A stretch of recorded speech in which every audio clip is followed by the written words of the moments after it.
Good evening, everyone. I'm Dr. Marty Ross, and another conversation with Marty Ross MD tonight is at hand. I look forward to seeing what you have in store for me.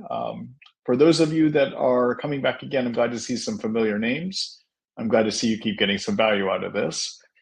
For those of you that are new, the way that you participate, there's actually a couple ways to do it. Number one, you can see what questions other people have and how I respond to those questions. I use those questions as a means of explaining a number of things. So I often answer a little bit more than what the original question was about. So that's a good place to start. The other way to participate is to ask a question yourself. And the way you do that is there's a chat box on the lower, I think it's on the right-hand side of your computer, may even be on the left-hand side, but there's a chat box down there. Write your question to me through the chat box. The only thing that I request is to try to keep it on the shorter side. Longer questions just get to be a little bit messy to answer in this format, okay? And I am creating a recording of tonight's webinar as usual, and my intention is tomorrow morning, I keep saying 9:30 in the morning I'll get it out, but probably it's closer to 10 a.m. I will get out an edited version of the video and also has a summary with timestamps on it that you can use, especially if you watch it on YouTube. You can use the timestamps to actually go to the section of the recording to see what you want to hear again. Okay, this is the first of 3 webinars for the month of August, and so we do have 3 planned. Because it is August, and it seems that half the world is vacationing or thinking about vacationing or getting ready for school. I anticipate that we will have not quite as large of a turnout at these as we previously have had, so it may give you a chance to get your questions answered. For those of you that do write a question, just realize I get through as many as I can. I usually don't get through all of them. Occasionally I do, but not always. And I don't purposely avoid anyone, okay? So I try to take them generally in the order that they show up on my screen, unless I think it's a duplicate question of something another person already asked or a similar topic, okay? All right. So without any further ado, let's go ahead and get started. I will go ahead and post, for those of you that are live version, you're actually going to be able to see the questions on your screen. They actually show up there. But in the recorded version, they do not show up, so I'm going to read them out loud as well, too. All right.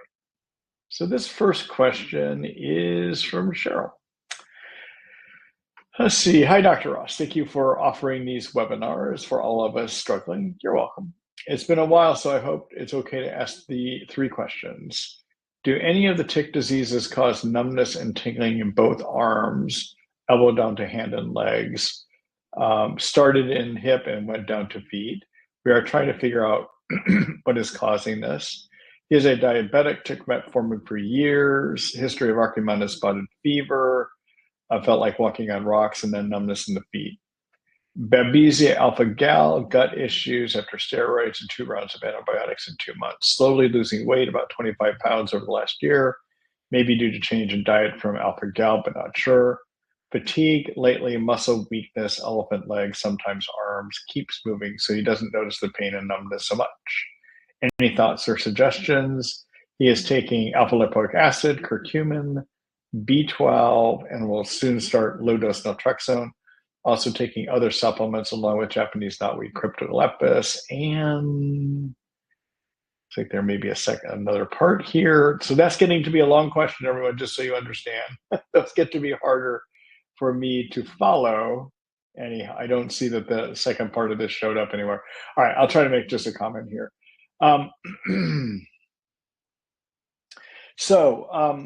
In terms of neuropathy, keep in mind that if a person is a diabetic, sometimes the diabetes can lead to injury to the nerves, which can give diabetic neuropathy. So I just have to put that on the table, okay?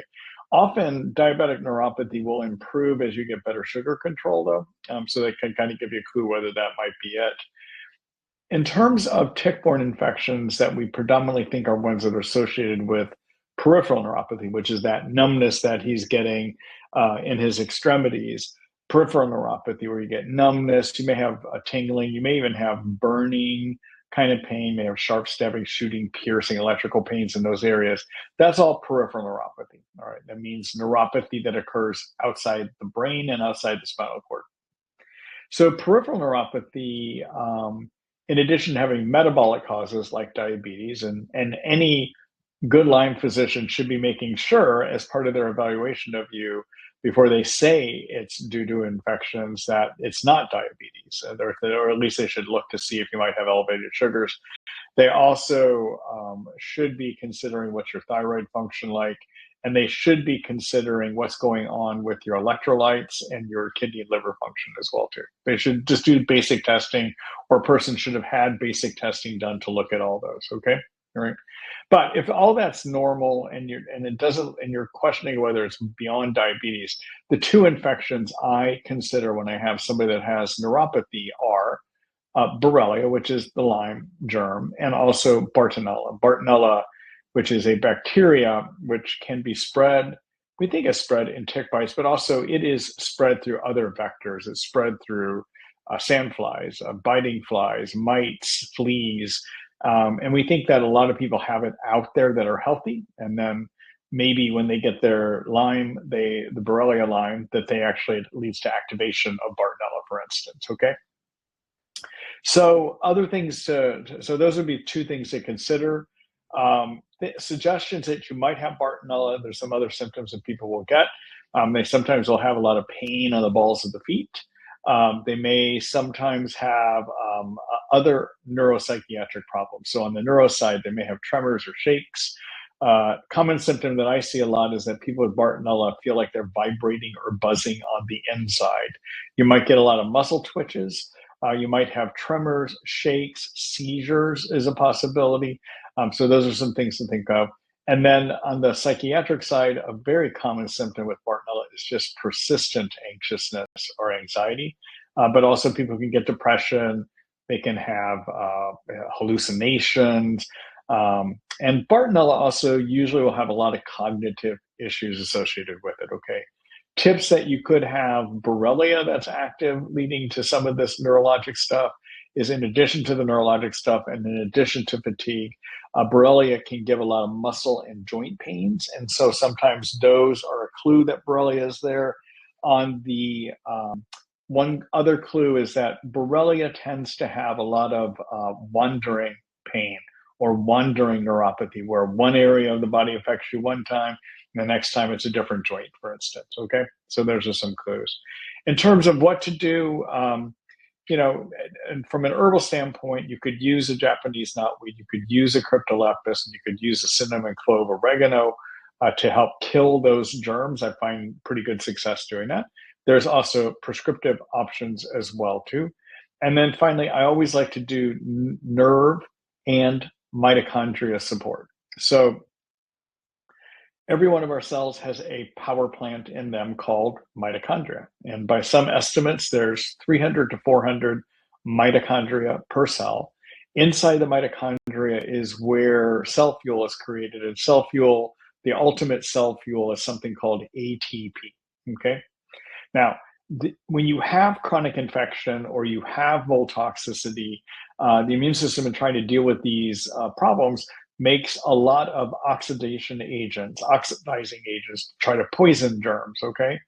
The trouble is those excess oxidation agents also oxidize the membranes that make up your mitochondria. Those membranes are a double layer of fat.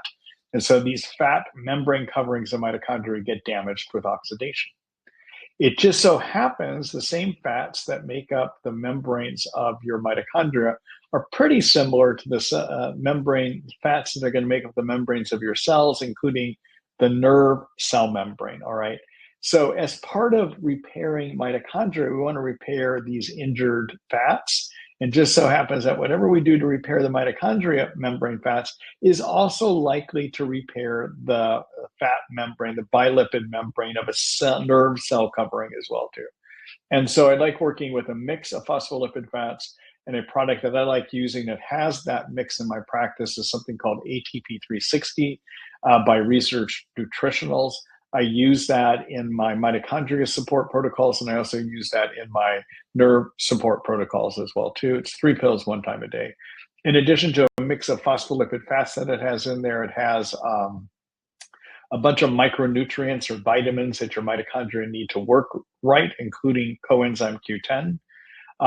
It also has something in it called pyroquinolene quinone, PQQ, And the PPQQ promotes the growth of mitochondria and increased mass and numbers of mitochondria as well too. All right. Research Nutritional has done some good studies looking at,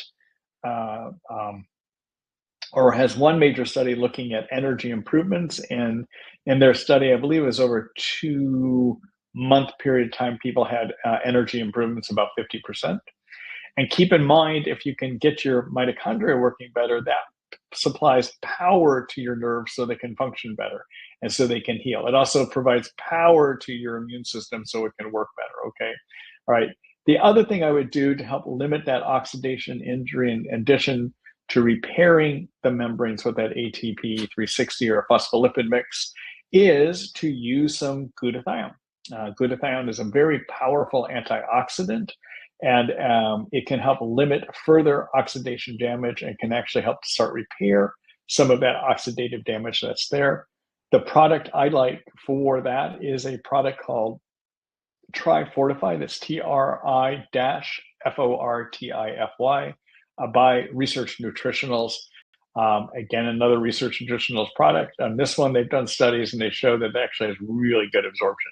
It markedly raises red blood cell levels of glutathione, and therefore we think it raises other cell levels of glutathione as well too. Okay, all right.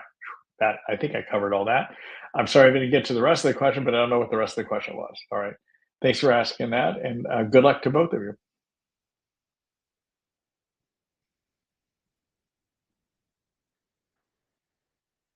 All right, let's see here. Hello, Nuna. Let's see. I'm experiencing unexplained hypersensitivities. For example, clothes on skin create odd physical, non-physical symptoms. Something in the air, dust landing on me feels like it's drilling a hole, plus severe GI symptoms. Recently started ketotifen, was also already taking famotidine, histamine X supplement.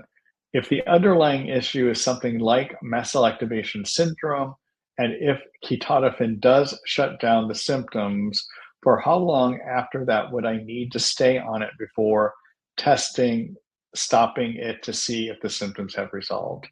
And additional info, I also started the recommended probiotics to help gut dysbiosis with modest GI improvement. My local doctor wanted to wait a few weeks from the start of ketotifen to prescribe cromolyn sodium or low dose naltrexone. Okay, so what Nona's writing about is having the possibility of mast cell activation syndrome, giving this skin hypersensitivity that she has, and also being a factor in some GI dysfunction. And so, so your mast cells, everyone, are your allergy cells, right? And they're where histamines are made. We used to think that the only thing that would trigger them to make histamines is if you were something you're allergic to, like pollens in the air or cat dander or dog hair, whatever it is, that it would be that would set them off. We now know, though, that mold in your environment can be a big trigger. Too many yeast in your intestines can be a big trigger. And having tick-borne infections can be a big trigger too. And then another factor, and I forget to mention this sometimes here in our forum, is anxiety is a huge trigger of turning on those mast cells and getting them to really stress, okay? In fact, Dr. Theorides, who is one of the doctors that writes about this, one of the primary things that he says to do is make sure you de-stress, so I can't emphasize that enough, all right? So now when I've got somebody with these kind of sensations, like Nuna is saying, I think of mast cell activation, and especially excess mast cell activation in the gut, leading to a lot of gassiness, bloating, and discomfort. Now, she's reporting some improvements by being on a probiotic, and let's see if you put the name down to the probiotic, but it was a probiotic, okay? And she's gotten some improvement with that. And another thing that I often will recommend with somebody with a lot of GI dysfunction that I think could be part of mast cell activation is to have them take a medication called cromolyn. It's an oral form that you swallow, so it's called Gastrocrom. And cromolyn is a mast cell stabilizer that works just along the gut lining. It doesn't really get absorbed to stabilize your mast cells to keep them from being as reactive throughout the body. And so sometimes it can do marked improvement in that GI distress that sometimes people have with mast cell activation. So I wanted to say why she mentioned cromolyn in here as well too. But ketotifen, everyone, is a really good medication to use when somebody have mast cell activation. And that is because it has two qualities. Number one, it is an antihistamine. It actually works like a Zyrtec would or an Allegra would at blocking histamines after they're released by the mast cells. But the second thing it does is also a mast cell stabilizer. Okay, so, and it's a systemic mast cell stabilizer. A way that often will do it is to have a person take 1 milligram twice a day. It has to be mixed up by a compounding pharmacist. And the reason it has to be mixed up is it's only manufactured to be in eye drops. It's not manufactured to do anything other than the eyes, but you can get it compounded into a pill, and that way it can have systemic effects as well too. All right.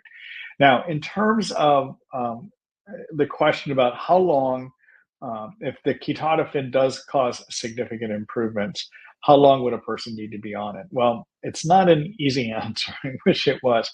So you've got to look at, we need to see if we can get some control over what in your life and in your environment is stimulating your mast cells, all right? So we can control the reactivity, but if we pull away ketotifen and you're still living, for instance, some people, it's the too much mold in their home environment that's triggering the mast cells. Or in other people, they may have too many yeast living in their intestines, triggering the mast cells. Or in other people, it could be that they just have active Lyme or tick-borne infections triggering the mast cells. So the response that I would give you here is, I would want somebody to be in a clean environment, pretty free of those things that stimulate the mast cells, for probably a month or two before I start thinking about withdrawing the ketotifen.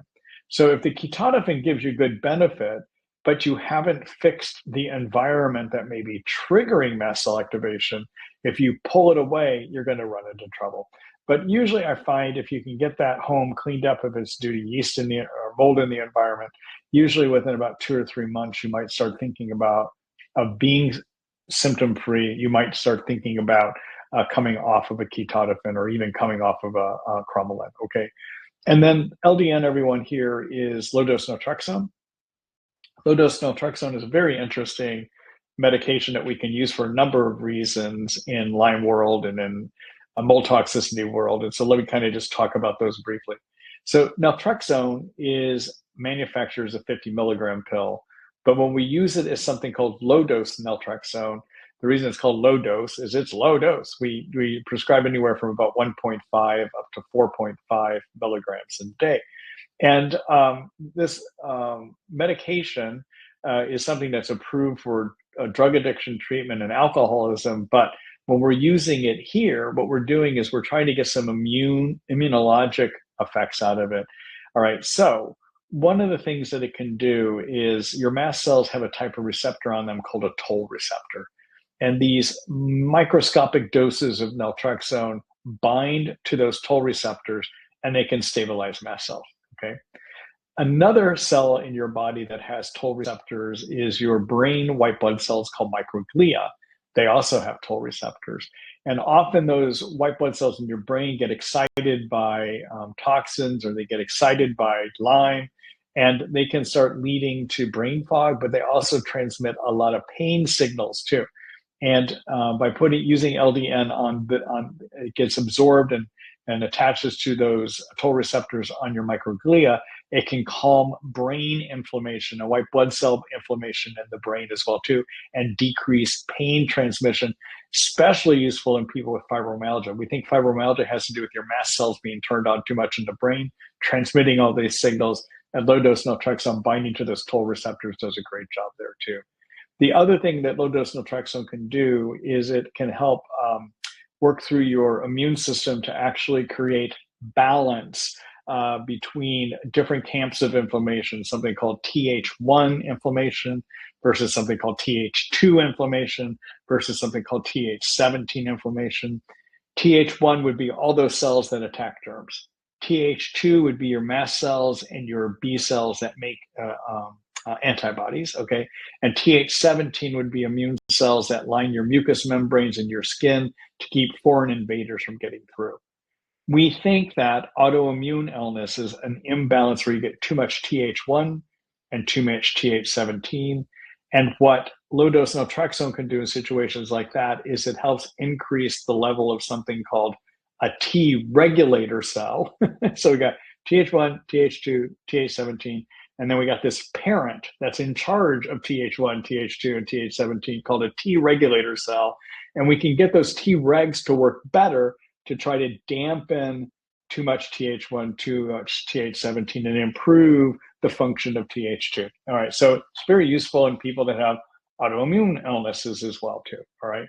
So I have a whole article about how you work with it, how you dose it, how you start it, and I'll show that to you here in just a minute, all right? So anyhow, Nuna, I guess the answer to your question, so I gave a long-winded response, but the thing is, I would think that if you are pretty symptom-free for a few months and you have cleaned up those things in your environment or infection-wise, et cetera, that may be stimulating your mast cells, that after a few months of being symptom-free, you might be able to turn off, start thinking about coming off of the ketotifen, for instance, okay? All right. So I'm gonna do a quick screen share here, everyone. And Nuna, thanks for answering that question, or asking that question. I answered it, but thanks for asking it. I'm gonna do a quick screen share here. All right, so in terms of low-dose naltrexone, one place you can find it is in my treatment guides here. And you can look under the immune system section here. And it right here, if you click on that, that's my low-dose naltrexone article, okay? The other article, for all of you that were wanting more information about mast cell activation syndrome, take a look at this article here, okay? All right.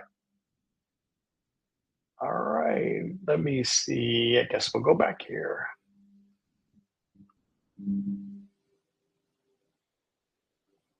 Okay.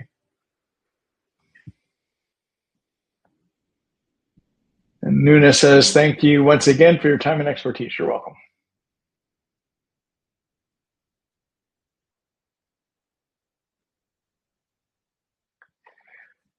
Hello, Melissa. Hold on here just a minute. I gotta get a sip of water here.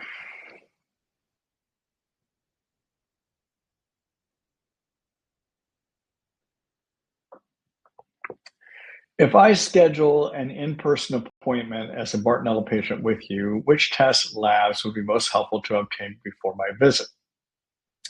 I was diagnosed with Lyme, anaplasmosis, tick-borne relapsing fever, and Bartonella in 2022, improved substantially with treatment, your protocols. Oh, good. Then had a major Bartonella relapse in 24. I continued to improve with BART treatment of rifampin, minocycline herbs, but experienced smaller relapses when treatment stops. I significantly herx when treatment restarts. Symptoms are intermittent, debilitating fatigue, POTS dysautonomia, neuropsychiatric symptoms, and new onset hypogammaglobulinemia. Would you recommend evaluating for mold or babesia? I'm particularly curious whether you find real-times Motox more useful than standard mycotoxin testing for a complex case like mine. Before I come in, thank you for all you do for us. I have greatly appreciated your help over the years. Well, I have to, so I know, I guess so first of all, I guess some things to think about. So in terms of trying to determine if an infection is still there after an initial test, like a Bartonella, once you have a positive Bartonella test, and probably initially had antibody testing, I would think, but I may be wrong, we can't go back and retest antibodies again to tell where you are. So if we were to go back and redo your immunoblot through IGenex, for instance, which is one way looking at antibodies, and we saw that you had negative antibodies, but you still have a lot of Bartonella symptoms, I wouldn't rely on that test because you can have active Bartonella, that suppresses your antibodies. And so it can make it look like your immunoblot is negative, but in fact, you could have the germs could be just raging and partying on, suppressing an immune system, okay? So a negative antibody test doesn't tell us they're gone. Likewise, a positive antibody test doesn't prove they're still in you either, because once you make antibodies, especially IgG antibodies, they can persist even after an infection is gone, okay?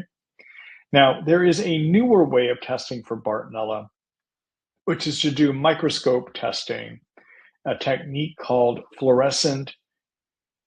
Excuse me, I had a cookie before we started here. For some reason, I keep burping it up here. Anyhow, there's a newer testing technique that we're doing now, newer meaning the last like 4 or 5 years, called FISH testing, which stands for fluorescent in situ hybridization. And essentially what that means is we take a fluorescing agent and we attach a bunch of genetic material on it that matches the genetic material of the germ we're testing for. So the genetic sequences on this fluorescing tag are designed to attach to the genetic material of Bartonella, for instance. Or we could do a FISH test and it'll attach to the genetic material of Babesia, all right? So the 2 companies out there that are doing FISH testing are IGenex and also TLab, Dr. Mozignani's TLab. Although TLab doesn't call it a FISH test, the technique they're using is a FISH test, okay? And I think you could use either one. These days, if I am having some question about whether Bartonella is active, I may consider getting a FISH test. And if the FISH test does come back positive, it means you definitely got the germ still in you, okay? The problem is with FISH testing is we're really not clear in real world people how accurate it is at always finding the infection when they're in you. So for instance, with Bartonella tends to be an intracellular infection. So it may not readily live in the blood.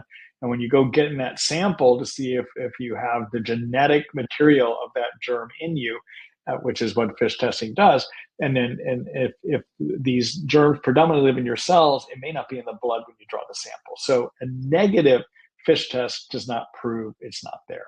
But if you are looking to see if you might have some evidence of the germ is there, you might look at Bartonella FISH testing through IGenex, okay? In terms of when I've got people that are having a hard time recovering, I am wondering what other infections we might have missed. And so if you have not had any Babesia testing done along the way, then I might advise doing a Babesia Immunoblot, which is an antibody method through IGenex. Their sensitivity on that test, the ability for it to find Babesia, is about 93, 94%. It's pretty good. All right, so you might consider doing that. And then in people that are having a hard time recovering, I also want to know what's going on with mold toxins. Now, I haven't been doing the real-time tox profile, so I would have to go back. I can't answer your question. I haven't been using it. At a minimum, I would want to get their real-time mold toxin study to just see, do we have mold toxins in you or not, okay? Finally, if you don't have the blood, I assume you do have it, but I would want to see IgG testing, quantitative IgG with subclasses to determine if you have low IgG antibodies. You mentioned hypogammaglobulinemia here. I assume that you've done IgG with subclass testing. But if your IgG antibodies are what your body uses to clear infections. So when you first get sick with something, it's IgM antibodies that your immune system develops to attach to that germ. But ultimately, what's going to get rid of the infections in your tissues is IgG. IgG antibodies are much smaller, so they can penetrate deeply into tissues than IgMs. And some people, regrettably, just don't make enough IgG to be able to clear infection. So I would want to see that test. If you haven't had it done, I suppose you have by the words you used here, I'd want to do that as well, too. Okay? All right. And yeah, if you choose to come see me, I'd be glad to help you and help explore this further with you. All right. Good luck to you, Melissa.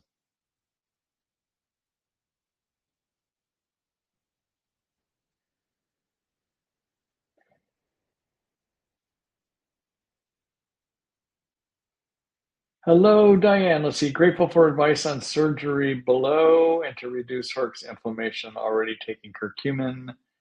pendulum, L-glutamine, sauna. For my dad, age 87, with IGenex positive BB, I assume you mean Borrelia burgdorferi, IgG4 bands, IgM2 bands, and Babesia dukkani, IgG only. Symptoms are bad brain fog, balance, vestibular issues worsening over 8 years, no findings with MRIs. Also long-term osteoarthritis in right knee and swelling for past 6 months at site of a meniscus tear for 20 years. Dad's skeptical of chronic Lyme, but listening now. Got major headache with 1 week of Doxy last year. Now taking Japanese knotweed and I think you probably mean liposomal cinnamon clove oregano, I suspect. 1 month, no headache, but bad brain fog. Considering knee surgery, anesthesia, likes advice. Okay, so again, I would, to give the best advice, I would need to know more by talking to your dad. So I can appreciate you're asking questions on his behalf, but I'll just make a few observations, okay? So, I can't, I mean, it sounds like he may have Lyme from what you're describing, but I can't make a diagnosis either in this kind of a forum either, okay?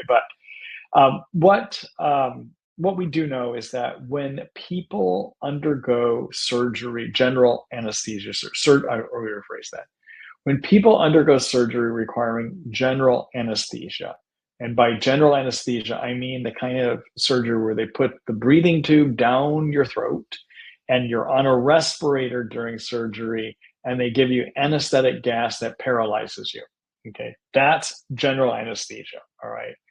And for some reason, we just don't know why.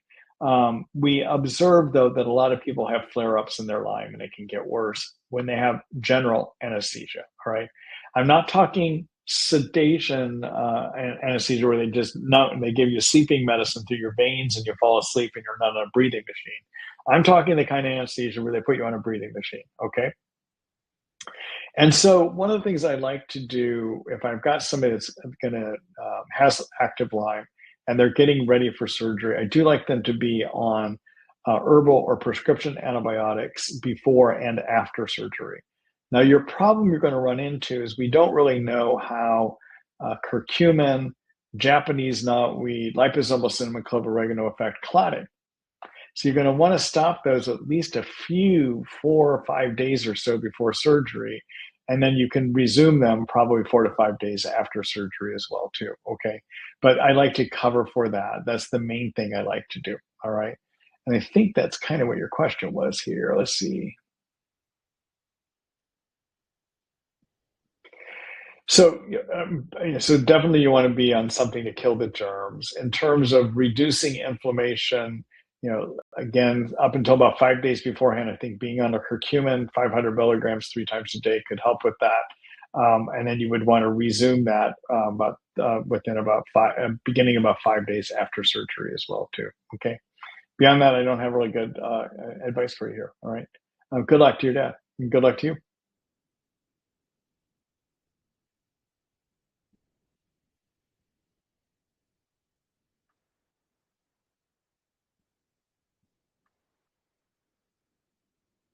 Hello, Nuna again. Let's see, which stool test do you usually recommend in terms of understanding microbiome and what dysbiosis might be taking place in order to inform what probiotic would be needed and if what other issues may need to be addressed? So these days, the company I like to use or the testing technique I like to use is something called shotgun sequencing, all right? That sounds like a big term. But basically, there is a company out there. It's called Jona, Jona, and they're located at Jona, Jona.health, Health. So their URL is Jona.health. Okay, all right. They are offering a stool test that uses shotgun sequencing. And what that means is they're actually carving up all the material in your poop into its genetic parts, and then they're taking these genetic fingerprints and they use AI to compare it against a database of every organism known to possibly be in the stool. Okay, and they're trying to see what do you have. All right. Now, why is that better than other testing that's done out there? Well, other tests like Genova Diagnostics or GI Map or some of these other companies, what they're doing is they're only looking for a limited number of organisms. They go in specifically using probes to identify 40 to 50 different organisms, okay? Versus what Jona is doing is it says, we're not going to just look for 40 or 50. We want to carve it all up and see what of anything is in there, all right? The second thing that Jona does then is the other thing they recently added to the Jona test, I think it's new within the last week or a few weeks now, is they're also doing some biomarker testing as well too that give us some pictures. So they're going to measure elastase, which is a chemical that tells us whether your pancreas is working okay. They're going to measure beta-glucuronidase, which is a chemical that if it can indicate whether you've got enough biodiversity of organisms within your intestines, all right? They're going to measure some of the some of the short-chain fatty acids like butyrate, like propionate in your stool as well too. So they're starting to have a test that does some of the things that like a GI Map would or Genova Diagnostics would. They're doing some of those chemical markers as well too. So then they take their information and they then use AI, this growing body of science we have on the microbiome that's in all kinds of research articles. They're using AI to help sift through it to find out what are the changes that you can make with lifestyle, diet, or probiotics or nutrients to adjust your gut microbiome so it works better, okay? All right, so that's what you get out of Jona. Now, it's about a $500 test. It's not inexpensive, but I'm finding it to be very useful. It has changed my approach to looking at the gut microbiome, okay? All right, good luck to you.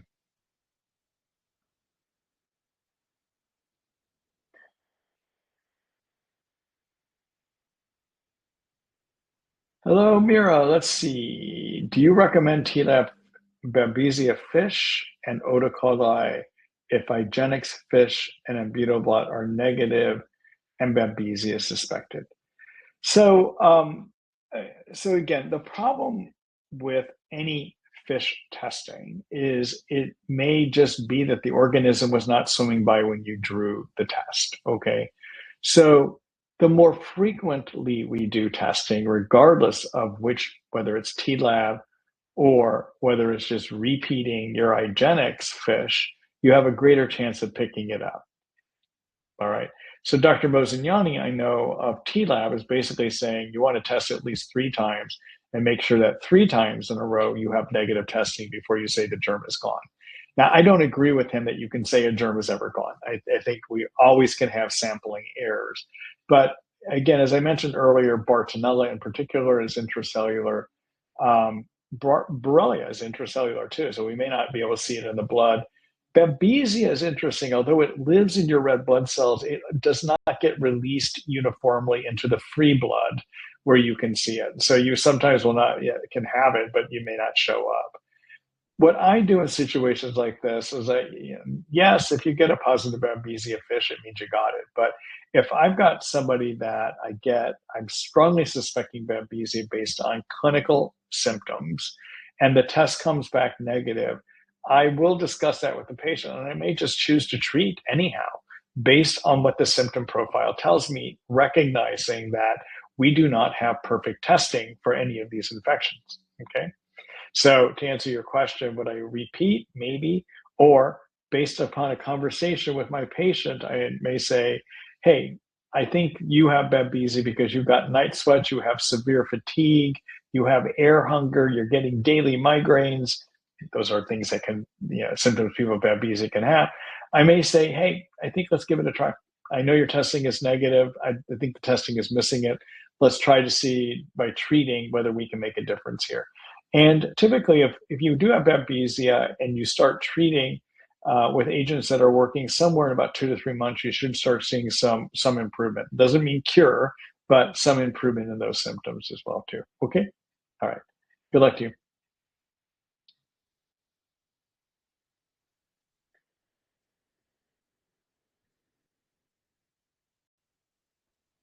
Hello, Priscilla. Please let us know if you're going to address long COVID again. My daughter, age 48, has long COVID and could not be here tonight. Many thanks. So, Priscilla, I tell you what I'm going to do. I'm going to point you to a new article that I just published earlier today where it covers everything about long COVID. And that way your daughter can read through it with you. Okay, so let me just point it out to you. I'm going to just show you here real quick. I published this, I think it's 1 or 2 weeks ago, but I finally sent out an email earlier today announcing that it's there. So let's go here. All right, so go into my infection plan section here. And so this is it. It's called Solving the Puzzle, the Ross Long COVID Management Guide, okay? And again, it's all updated. It's kind of hot off the press. Basically, I give a lot of background here, and then down here, you're going to see the various things that I recommend. So number one, I talk about the importance of eating a plant-based diet to decrease inflammation in the body. I talk about the importance of getting restorative sleep, and I give you some ideas on how to do that.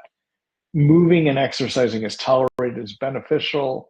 Staying connected socially is important, and decreasing stress. These are kind of the lifestyle things, okay? The other thing that I always want to make sure that I look for, and I've learned over time now, is to look for reactivated infections. And so we are seeing increasingly in long COVID that you can get reactivation of Bartonella especially, and possibly Babesia, Borrelia. And as I talk here about how do you figure it out, but essentially we want to look for that. We want to look for reactivated Epstein-Barr. There's a lot of data now suggesting that reactivated Epstein-Barr can be an issue too, okay? And I talk about how you test for that and then what you can do for that here. The other thing that is showing up now in data is that you can have persistent COVID infection and you might have persistent spike protein. All right, the problem with trying to figure out whether you have persistent infection or spike protein is we don't have great testing, but we can get some clues by looking for antibody levels against the spike protein and antibody levels against something called the nuclear material of COVID. So I talk about that here about what to do. Now, if you have spike protein elevation, nattokinase, which is a group of enzymes that come from soy, may have the ability to break down the spike protein, all right? For persistent virus infection, I know that some of my colleagues are using ivermectin to possibly treat for persistent virus. The trouble is, I just don't think the data supports using it. I don't. I've looked at it quite a bit. I just don't think we know. There have been some other studies done looking in people. So actually, let me go back here for a minute. So there are studies that show in some people with long COVID that there is persistent infection, okay? That does not mean everyone with long COVID has persistent infection with COVID, but some people do. They then have done studies trying to figure out in those that have persistent infection, will antiviral medicines like prescription Paxlovid or ivermectin make a difference? And the answer in studies has been no. I know some of my colleagues use ivermectin. I don't think the studies show that it works, okay? I do think at a minimum, though, it's worth a trial to do this nattokinase for persistent spike protein if you have some elevations in spike protein antibodies, basically, okay? All right. The next thing that we see a lot of is that the brain microglia, the white blood cells in the brain that are your white blood cells from the brain are called microglia. They can be excessively inflamed, and what can really help turn that down is to be low dose naltrexone can make a difference. Also doing some of the Gupta program, brain retraining programs that you've heard me mention here before. I also like to do things to balance out hormonal signaling. I also like to spend some time fixing the gut microbiome. And I can't emphasize this enough. One thing that COVID does is it destroys a good balance of your microbiome, which then makes it so your immune system doesn't work right, your brain doesn't work right, etc. And I talk about ways to do that here. There is clearly a component of immune dysfunction, and again, the naltrexone can help with some of that, okay?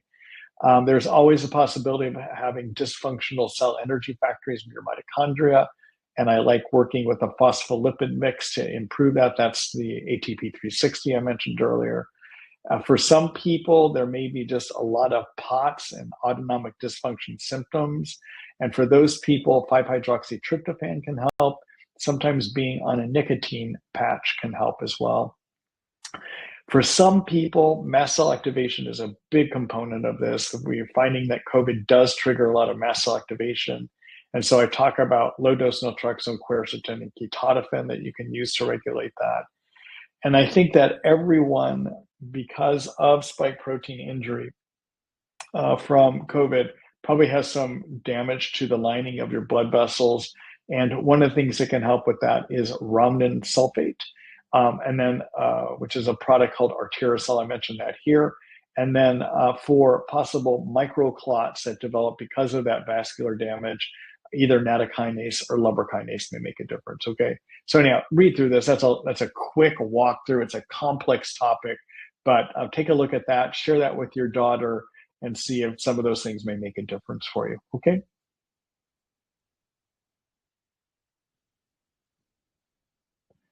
All right, Priscilla. I wasn't going to walk through every step, but I figured since I pulled it up, I would show it to you. So it's complex, all right? Good luck finding somebody to help your daughter then too.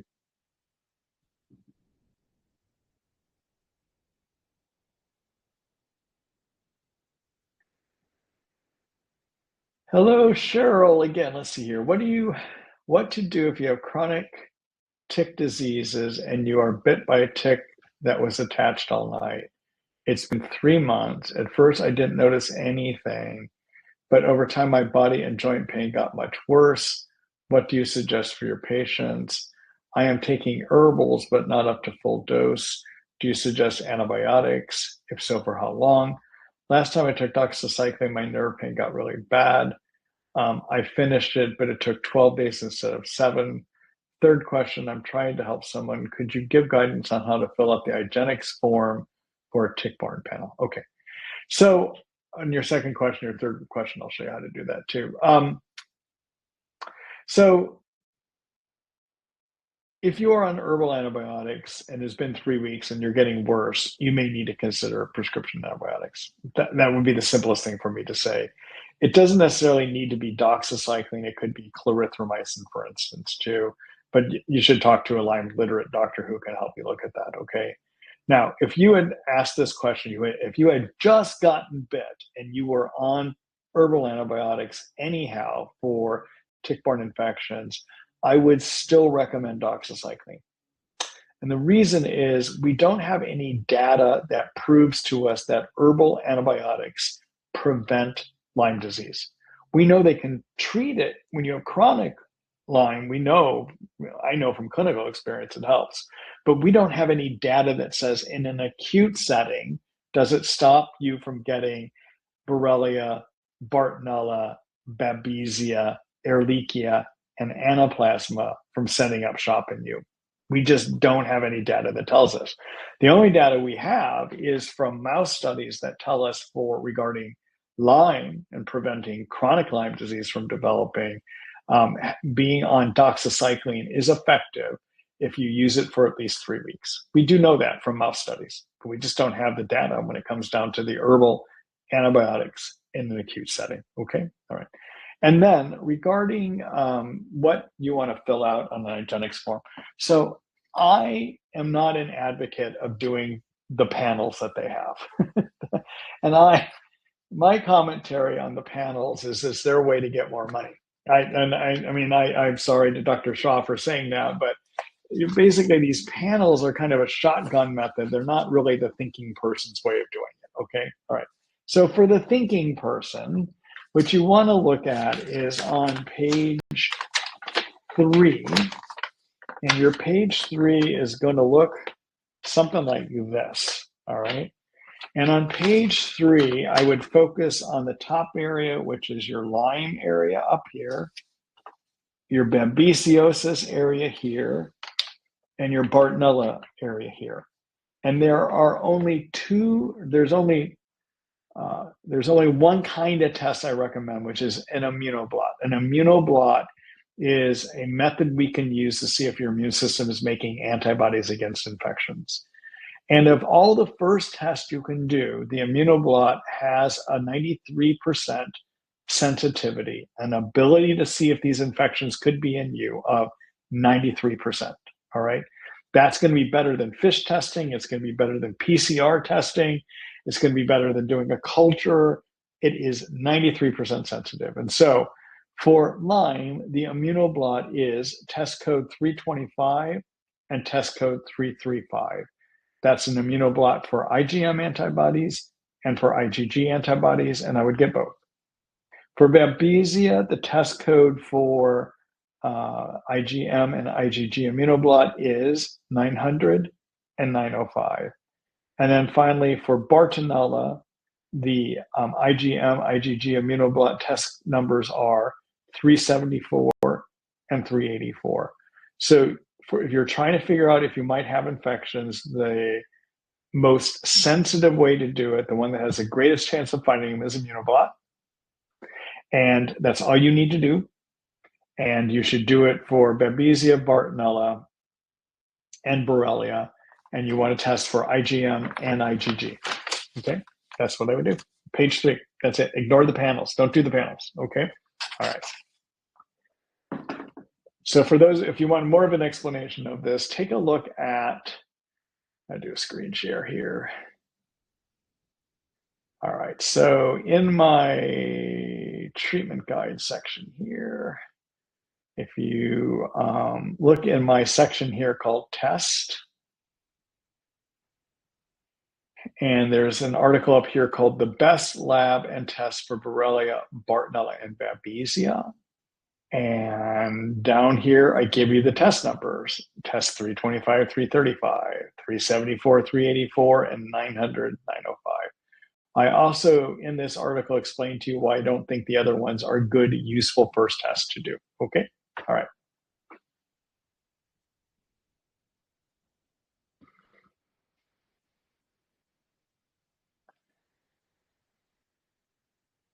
Good luck to you, Cheryl.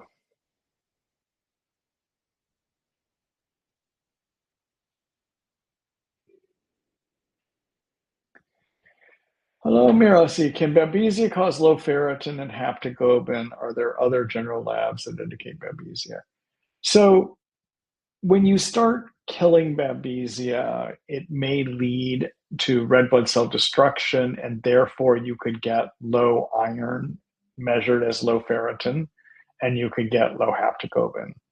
I will tell you, I know that Dr. Lindner, for instance, who is one of the experts on Babesia oticoli, talks about it. I just have never seen it in my practice. I do a lot of Babesia management, but I just have not seen low levels of it. But he does know it is possible. If you get low haptoglobin or you get ferritin, does that prove you have Babesia? No. I think you still have to pair in symptoms, what the symptoms suggest, as well as Babesia immunoblot or maybe FISH testing. Okay? All right. Good luck, Mira.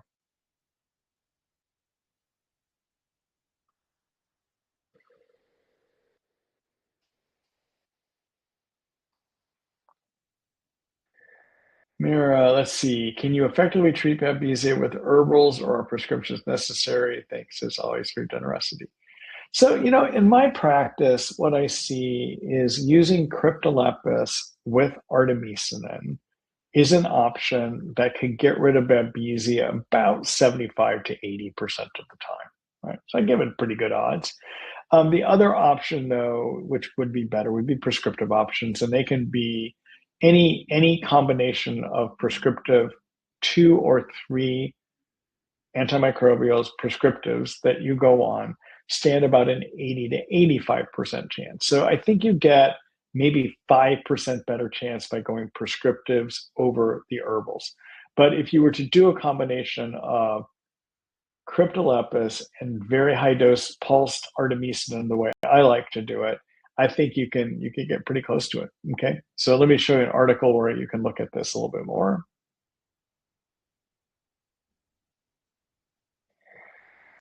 right, so in the treatment guides here, let's look at infection plans.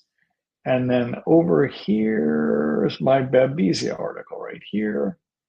And if you scroll all the way down here, I talk about, I call it my tier 2 treatments, but this would be in here I talk about cryptolepis, and I talk about artemisinin, and I talk about how you dose high dose pulsing of artemisinin right here, okay?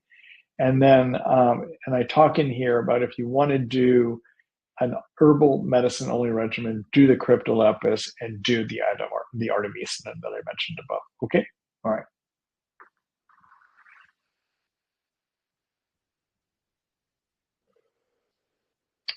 Good luck to you, Mira.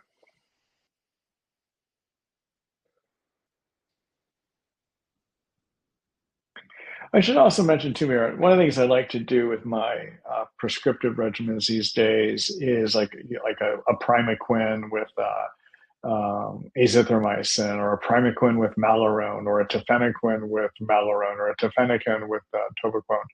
I might use as a third agent in there the cryptolepis, actually. Okay, all right.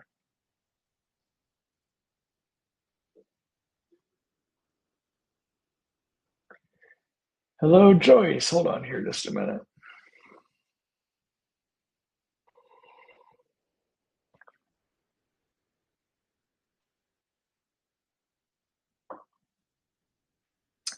Hi, Dr. Ross. Would you please review the timeline of protocol for killing bacteria using binders and detoxing out of the body? I know you can't do everything at the same time. Also, approximately how long do you focus on each phase so that you can successfully eradicate everything from the body? Last question. How do you know if the bacteria is in the upper versus lower digestive tract? Thank you as always for sharing the knowledge and time. So what I would let you know is for Bartonella as well as Borrelia, they're going to be throughout the whole body. So they're going to be in upper and lower digestive tract, okay? And your Babesia is in the bloodstream, all right? So I don't know if that quite answers your question, but that's how I would handle that. In terms of staging treatment, so when in my practice, I'm always trying to take a careful history to try to help me figure out what it is that got the person sick. I try to decide that first, okay? So if I've got somebody that had a tick bite 5 years ago and they were doing pretty well, then they moved into a new home and they got sick, the first thing I want to ask them about is, tell me about your home. And if their home, they discovered black mold toxin hanging on the walls in the back bedroom, and about 3 weeks after they moved in, they got sick, well, guess what? It's not the tick bite you got 5 years ago that made you sick. It's the mold on the walls that gave you all your mold toxicity. All right. So I don't mean to oversimplify this, but I literally have had a couple stories that are just like that in patients of people that came to see me. One that had been referred by his naturopathic physician here in town to go and get IV antibiotics out with Gemsec out in Washington, D.C. because he had such bad quote unquote neurologic Lyme. And I sat down and I talked with him, and his mother brought him in. The mother was a nurse and was very concerned that this naturopath was being a little bit aggressive, like running right around to do IV antibiotics. And not to say anything bad about naturopaths, I didn't mean it that way. What I meant is it was a doctor that didn't do the job, okay? And what the job should have been is what I did, which is, tell me what happened. Explain your illness to me. And what I found from talking with him is that he got sick 3 weeks after moving into a house that they discovered had been, a back bedroom had been used to hold fish tanks, and that they then eventually discovered there's a lot of black mold back there. And the minute I heard that story, I said, well, we got to test you for some mold toxins. And so his mold toxin, and he had come in, I mean, he had all the symptoms that looked like Lyme. He had positive Lyme test again 3 or 4 years ago. Before that, he had a bullseye rash, you know, the whole thing. It looked like it should be Lyme. But he was doing well. He never got really sick from it. And so it is possible with your tick-borne infections that your immune systems can deal with it. It's possible. by either getting rid of it or maybe keeping it under control. And so when he told me a story, we got his mold toxins studied back, and sure enough, he was just loaded. It was real time, and he was loaded with mold toxins. All I did with him is I spent 6 months supporting his, trying to get inflammation down using herbs and detoxing him with binders. That's all I did. 6 months later, he was 100% back on his way. I see him periodically when it gets too much mold toxicity again. We just get that out and get him tuned up, and he goes back on his way again. All right. So in his case, it was just binders. All right. There's other people that will come to see me that come in already with their labs. They've already done all their testing, and they've got tick-borne infections, and they've got mold. Often what I'm going to do in a situation like that is I'm usually going to go more for the tick-borne infections first, and I'm going to pick 2 of the big 3. So if they've got Bartonella, Babesia, Borrelia, I'm usually going to focus initially on starting to treat for at least 2 of those.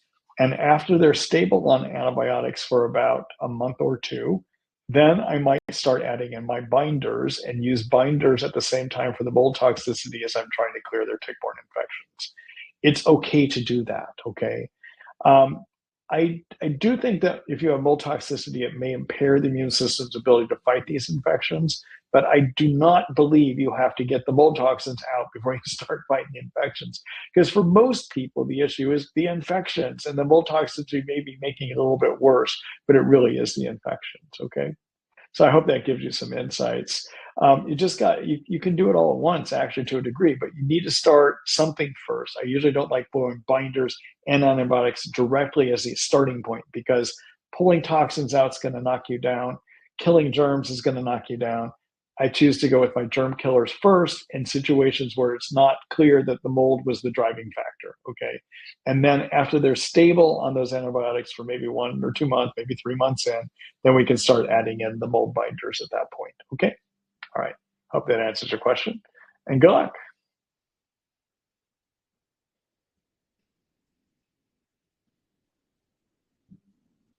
Oh, in terms of how long do I use the antibiotics? Until that germ seems like it's cleared.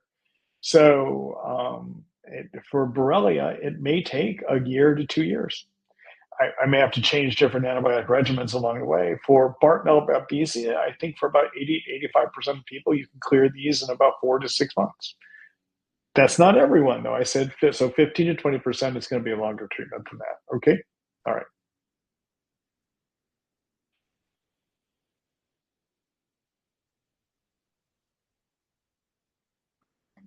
Hello, Fallon. Let's see. I have suspected Lyme and Bartonella along with a positive test for Babesia decani.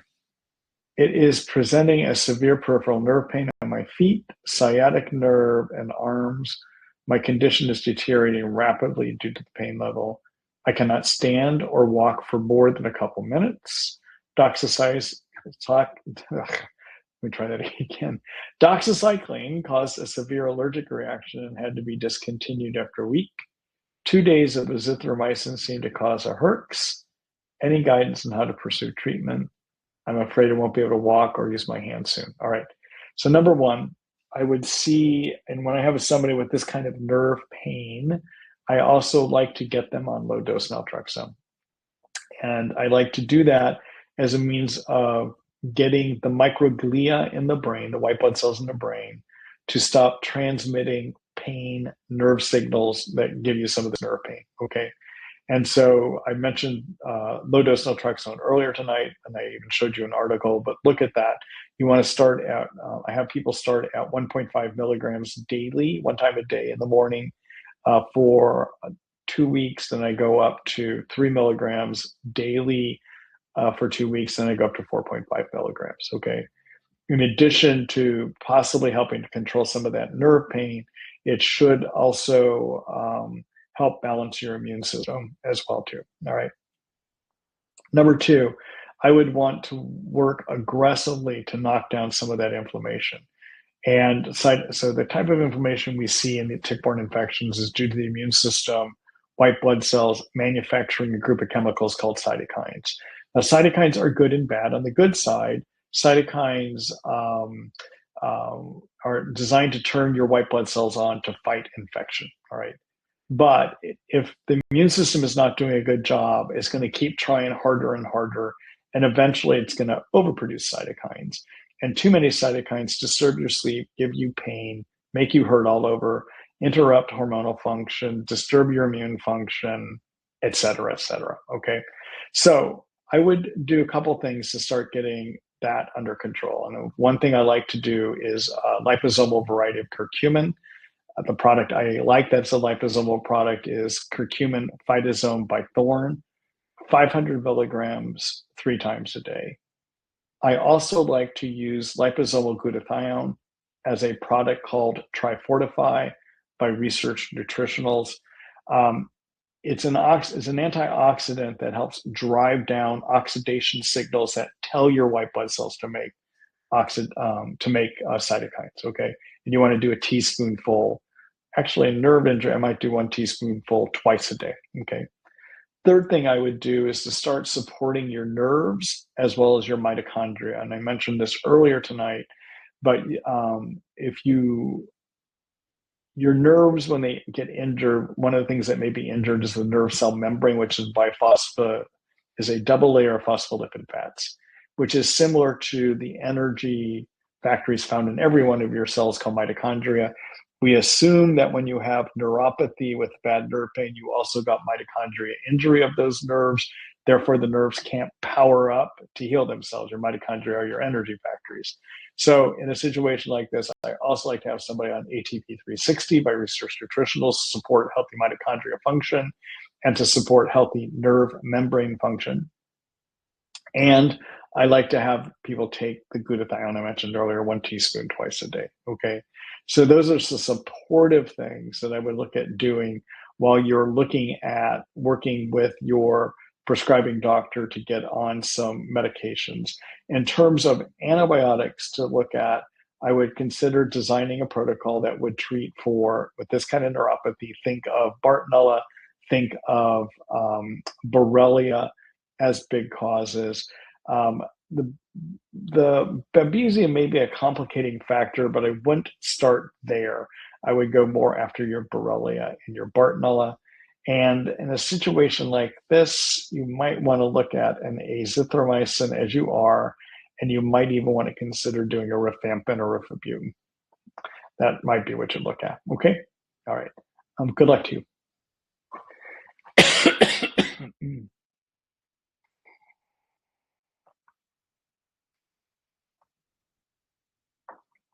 Actually, another thing, I don't know who you're working with, but as an alternative to the rifampin or rifabutin, you might consider methylene blue.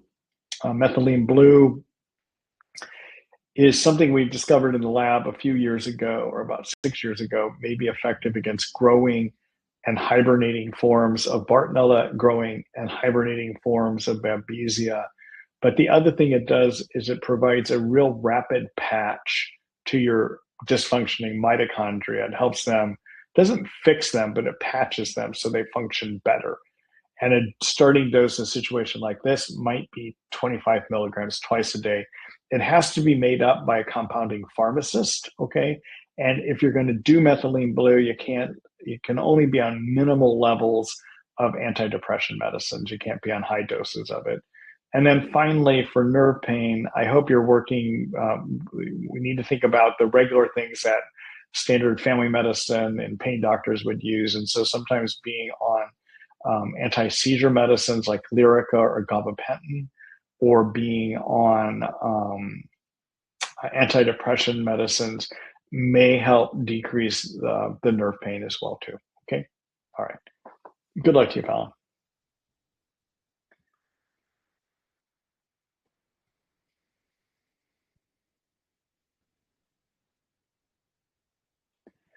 Hello, Cindy. Let's see. I have alpha gal and seem to be doing okay with it, but I feel there is something else going on, for I'm having some other symptoms, issues going on. Brain fog, anxiety, random joint headaches, vision problems, bottom of feet pain, upper stomach, ringing in ears, light sensitive, depression, angry, sometimes night sweats, sleepless, swollen glands in neck, randomly not all the time.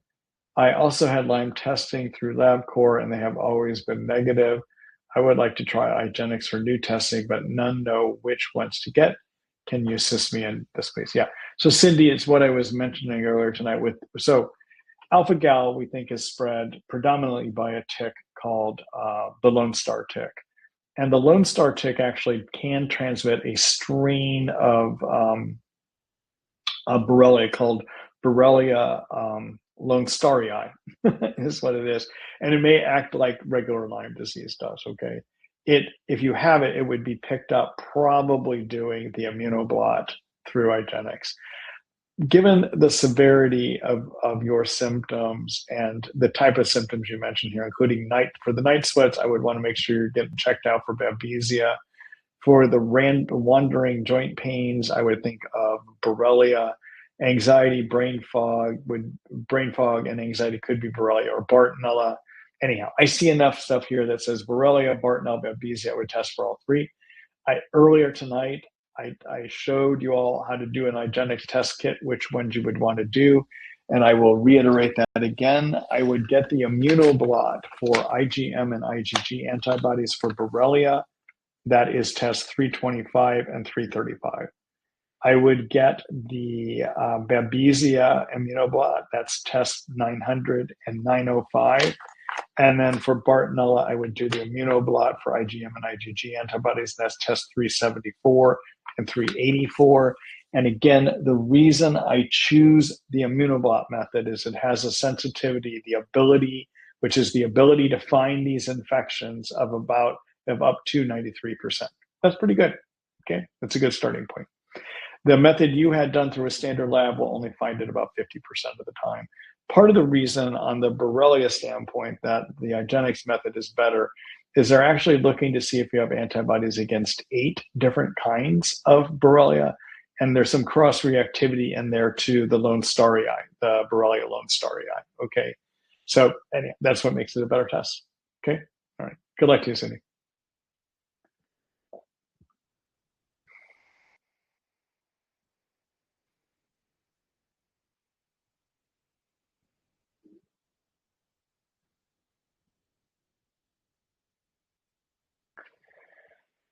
Hello, David. 20 years ago, I treated babesia and reached remission. Symptoms gone, negative test. I still have Lyme, BART, biofilm, and parasites that I'm treating. I had COVID that left me with burning lungs for 6 months, and I still have chest tightness and never regained my breathing capacity.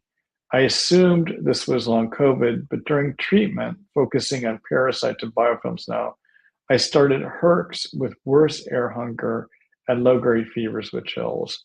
Knowing I have biofilm and parasites that can release infections, I worry the BABS isn't gone. I can't afford both testing and herb treatment right now, so I'm wondering if there's a way to determine if this is BABS or damage from COVID. I tolerate and respond well to most herbs and generally need much higher doses. I barely herx, if at all, from Cryptolepis, and other babesia herbs, even at high doses. No ivermectin herx 2. I heard babesia has to be gone for others to resolve. So babesia doesn't have to be gone for others to resolve, but as I suggested earlier in my long COVID article, and I think you wrote this question after I showed everyone that article, that we do tend to see that COVID can trigger reactivation even of germs you thought were gone. All right. So it is possible when you weren't measuring babesia before that there was still some in you being kept under control by your immune system and it got active again. The difficulty here is that some of the breathing issues you're describing may also be due to injury from COVID. But sometimes we can't tell. All right, so sometimes I'm going to want to dose my herbs to just see if I can make it different for the possibility of it being babesia that's there. And so, some things that make you think of babesia, air hunger, right? That's one of them. Severe fatigue is another.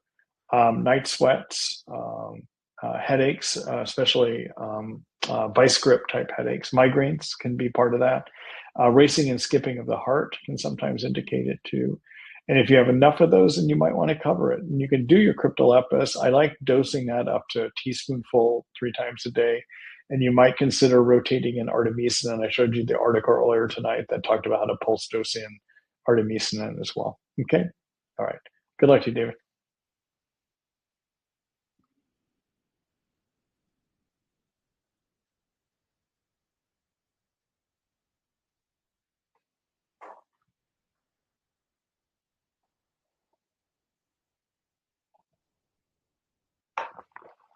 Hello, Candy. Let's see. Can Bartonella be diagnosed as dementia? If so, what test would help a person doctor differentiate between the two? Thank you. All right. So, dementia is getting a lot of attention these days. I know, especially with all the longevity stuff that's going on out there. We One of the things. So there is a physician named Bredesen that has developed a functional medicine approach to people that have dementia and even Alzheimer's dementia. And in his protocol, which is shown to produce pretty good results in people that have dementia, it can actually bring people out of mild cognitive impairment back to normal brain function. Based on his study, there's been some studies done looking at this. And essentially what they deal with is a number of things. Number one, they look to see, are there infections that could lead to dementia? And those infections that they look for are Bartonella, Borrelia, Babesia. Those are some of the infections, all right? I think they look for some of the viruses like Epstein-Barr virus as well too, okay? All right. So infections, all right? Number two, they look to see if there's mold toxicity. They may look for other toxins too, but mold toxicity, all right?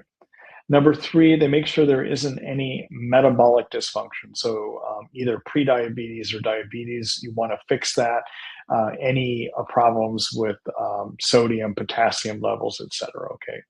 Number four, they look for imbalances in the gut microbiome. And by doing like a Jona type test I talked about earlier tonight, they want to look to make sure there isn't microbiome dysfunction. As we know more and more, the brain is driven by your gut. The gut is the brain of the brain. The gut is the brain of your immune system. Your intestinal microbiome is the brain of your heart, et cetera. So building into Bredesen's protocol is looking at gut function, okay? Also, Bredesen emphasizes having increasing social interactions. Bredesen emphasizes having people move as an exercise. Bredesen's protocol also emphasizing getting adequate sleep at night. And Bredesen's protocol emphasizes being on either a ketogenic diet or a low inflammatory diet, all right? So these are the various components that add together to give dementia. So is Bartonella a single source of dementia? Maybe, but probably if it's there and you get it under control, you're going to have better success at getting dementia under control if you can also make sure there's not diabetes. And if you get your mold toxins out and you make sure a person is getting good sleep, for instance, okay? So it's a factor to consider, okay? All right. Good luck, Candy.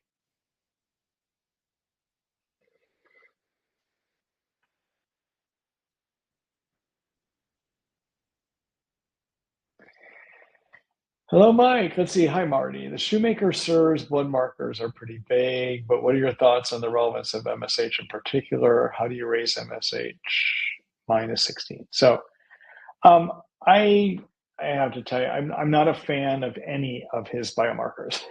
All right. So Shoemaker, Shoemaker did a great job of discovering that there is this condition called low toxicity. And his theory is that there is a genetic predisposition where 25% of us actually are programmed to have a dysfunctional immune system that will not break down the mold toxins. I think there's some accuracy in that. I don't know that it's 25%, but his theory, I think, is accurate. But then the next step that he uses to see if you might have mold toxicity is to look and see, do you have a genetic profile that's positive? And then do you have abnormal biomarkers? The trouble with all of his biomarkers is it isn't just mold that can impact them, all right? Tick-borne infections can impact them too, all right? So I don't follow any of his markers. I used to try to correct every one of them, and I found it was impossible to correct them until, excuse me, I'm sorry here. Uh-oh, just about out of water too. I personally found, not personally, but for my practice, I found that it was impossible to normalize all of his biomarkers unless you dealt with Borrelia, Bartonella, Babesia infections as well too. And the trouble with Shoemaker is he denies the existence of chronic tick-borne infections. All right. Now he used to believe it. He was actually one time a member of ILADS, but he changed his mind a number of years ago. And I think it's a big problem because I think his biomarkers are not correct for those that have tick-borne infections. Okay. All right. So I don't have a specific answer for you because what I found is it isn't one thing, it's getting your tick-borne infections under control. All right. Good luck, Mike.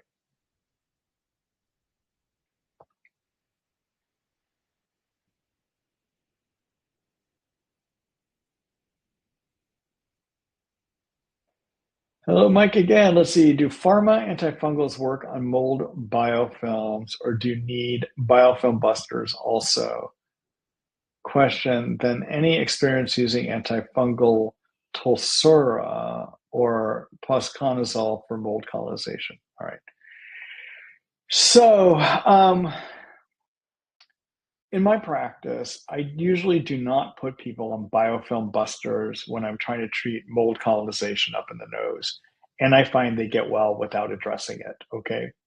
That's just my experience, all right? It is possible with any kind of biofilm that when you treat with anti-microbials, dealing with the underlying condition, that often the biofilms will fall apart. You don't necessarily need to be on an anti-biofilm agent. All right, that's what the studies tell us, okay? And then, fluconazole is another azole, another antifungal that can be used for mold spores.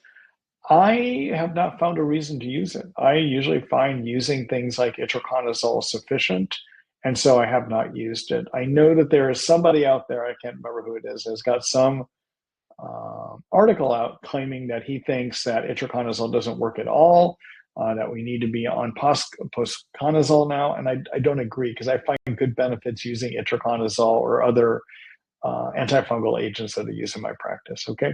All right. Thanks, Mike.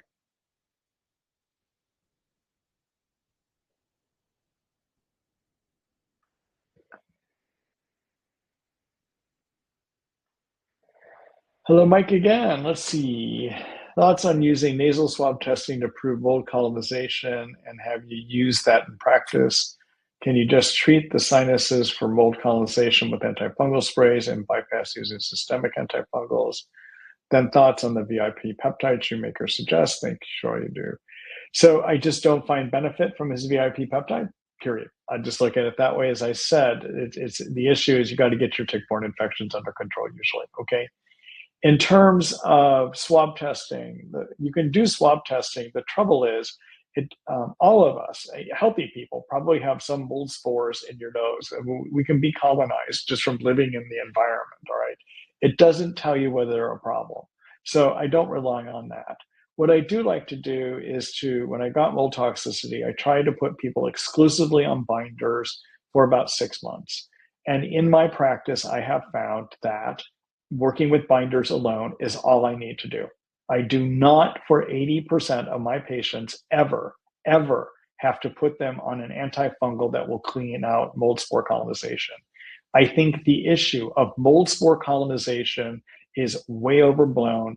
The general doctor out there that is automatically putting people on itraconazole or putting them on antifungal sprays to deal with mold colonization is wrong. Because for most of us, it's not that we're colonized with mold spores that are producing toxins and then giving us our own toxicity. Most of us, the problem is that we acquired our mold toxins in a building 10, 20 years ago, and they're just stuck in us. And all we need to do is get those mold toxins out, and we never got colonized. Okay, that's 80% of what I see in my practice. So I generally, for most of my patients, I never do anything to go after mold spore colonization. But if we do get to 6 months and I'm not seeing good improvements in toxin levels, then I may think about doing it. And my approach is to use itraconazole to get at intestinal colonization and also itraconazole to get deep in the sinuses through the bloodstream, okay? In addition, I like to use possibly itraconazole nose spray or nystatin nose spray or amphotericin nose sprays to get at possible colonization up here. And I'll do that for about 6 months while I continue to do binders, basically, okay? All right, good luck, Mike.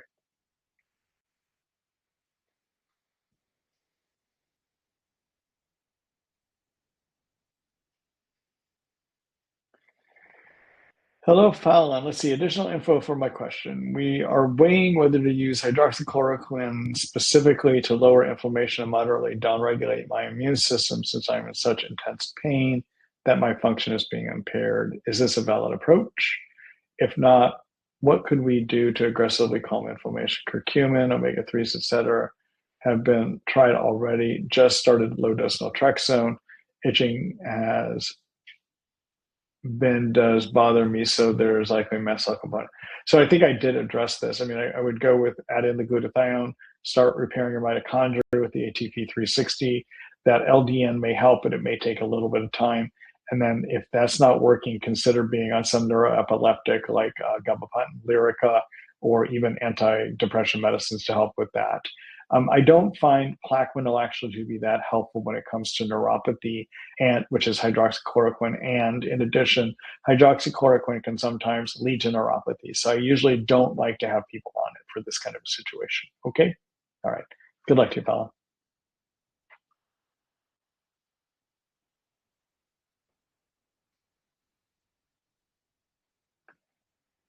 Hello, CJ. Let's see. Thank you for all you do. You're welcome. I have Lyme disease from 2021. I've been in recovery until now. I recently had new joint pain symptoms that went away when I started artemisinin. However, the fatigue is not subsiding. I also started low dose naltrexone. What types of things would you want to know to get to the bottom of the fatigue? And how would you monitor, troubleshoot it? How long of taking artemisinin until the fatigue subsides in your experience? Okay, so I'd probably go a different angle altogether. So I'm tell you what I like to do.